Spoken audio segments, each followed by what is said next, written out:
Όλοι μας έχουμε βρεθεί σε μια κατάσταση που μετά τη φέρνουμε στο μυαλό μας και προσπαθούμε να δούμε να σκεφτούμε τι θα έπρεπε να είχαμε πει, τι θα έπρεπε να είχαμε κάνει για να αντιδράσουμε.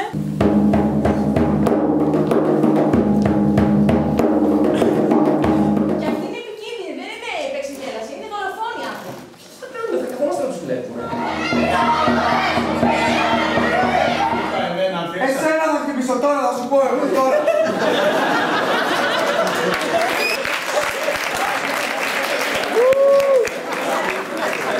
Πήγανε να τους κοντράρουν και καήκανε μαγαζιά. Η γειτονιά ξύπνησε. Ποιο αύριο ρε το παιδιά! Και ακούω και τρελαίνω. Αύριο θα συνεργάζω σήμερα, θα φωνάξω στο έλεξη εδώ και τώρα. Θέλω να πω ότι είναι καθοριστική η παρουσία και η στάση ενός ανθρώπου. Μπορεί να αλλάξει τη δυναμική όλης της ομάδας. Και είναι σημαντικό και Έχεις μία ώρα στην λύση πολυκατοικίας. Νομίζω ότι είναι πάρα πολύ ενδιαφέρον να το θέσετε ακριβώς αυτό το πράγμα. Λοιπόν, επειδή θέλουμε μία λύση και θέλουμε να εξελιχθείς κι άλλα στην πολυκατοικία σας, μας ενδιαφέρει να είστε καλά.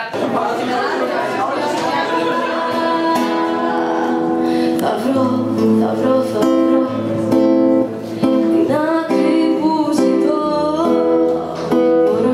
Μπορώ απ' τη στάχτη μου να γελθώ.